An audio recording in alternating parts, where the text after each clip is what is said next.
இன்னைக்கு நான் என்ன பண்ண போறேன்னா இஞ்சி தொகையல்.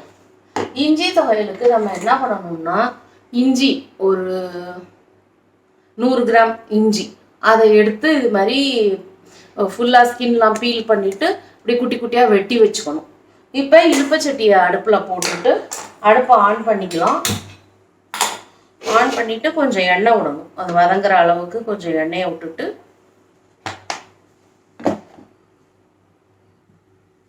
இஞ்சி தொகையலுக்கு மிளகாவத்தல் போடணும். ஆனால் இஞ்சியே காரமாக இருக்கும்.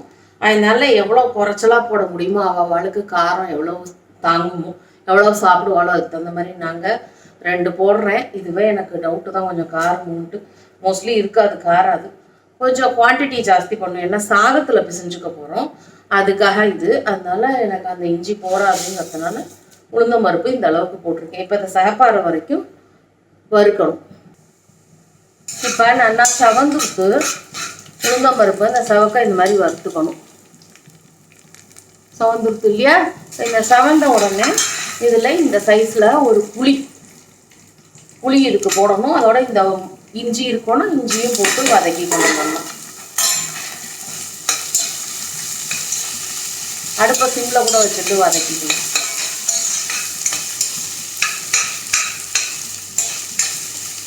கொஞ்சம் நல்லா வதங்கிக்கணும்.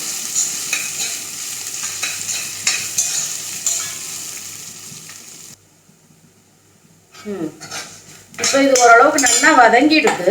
இது ஆக்சுவலி இஞ்சி தொகையல்ங்கிறது வந்து டைஜஸ்டிவ் சிஸ்டம்க்கு ரொம்ப நல்லது.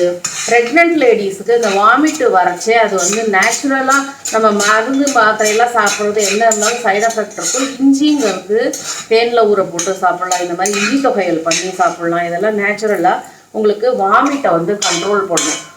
அதோடு இல்லாமல் டெலிவரி ஆனவாளுக்கு இந்த கேஸ் வயத்தில் சேராமல் இருக்கும். ஏன்னா குழந்தைகளுக்கு பால் கொடுக்குறவாளுக்கெல்லாம் அதெல்லாம் குழந்தைக்கு கேஸ் சேரும் அப்படின்பா எதுவும் சொல்லுவோம்.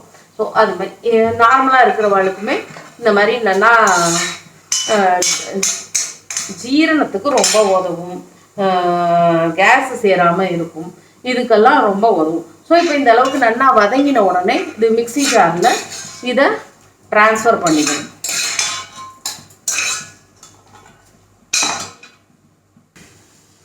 ஸோ இதை மிக்சி ஜாரில் ட்ரான்ஸ்ஃபர் பண்ணிட்டாச்சு. இதில் நான் வந்து உப்பு போட்டுருக்கேன். நான் எப்பவும் சொன்ன மாதிரி இந்து உப்பு, ராக் சால்ட்டு ப்ளஸ் பெருங்காயம் கொஞ்சம் போட்டுருக்கு. இப்போ இதை நல்லா வெழுமூணாக அரைச்சி வரலாம். ஸோ இப்போ நல்லா வெழுமூணாக நைஸாக அரைச்சாச்சு. இது இந்த மூடியில் இருக்கிறது இதெல்லாம் இமீடியட்டாக இப்படியே வைக்கக்கூடாது, அது பேட் ஹேபிட்டு. இதை வேற ஒரு பாத்திரத்துக்கு ட்ரான்ஸ்ஃபர் பண்ணிட்டு தான் நம்ம சர்வ் பண்ணணும்.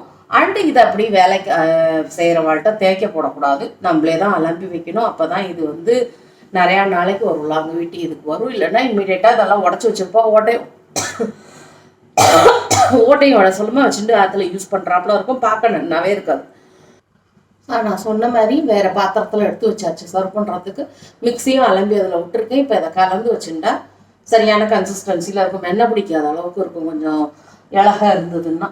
நான் சொன்ன மாதிரி மிக்சி ஜாரையும் அலம்பி வச்சாச்சு. இதை தொடச்சிட்டு வச்சோம்னா இந்த இடத்துல ரஸ்ட்டு படாதீங்க, ரஸ்ட்டு பட்டு ஜாமாகாமல் இருக்கும். தொடச்சி வச்சுக்கணும். இதை இப்படியே கொண்டு போய் தண்ணியோட இப்படி நிறுத்தி வச்சோன்னா இதில் இருக்கிற தண்ணி கொஞ்சம் பேட் ஸ்மெல்லும் அடிக்கும், ப்ளஸ் ரஸ்ட்டு பிடிச்சிட்டு இந்த கப்பில் வேலை செய்யாமல் போகிறதுக்கு சான்ஸ் இருக்குது. நம்மளே இம்மீடியட்டாக அலம்பி வச்சுட்றோம். ஓகே, ஸோ இஞ்சி சட்னி ரெடி, இஞ்சி தொகையல்.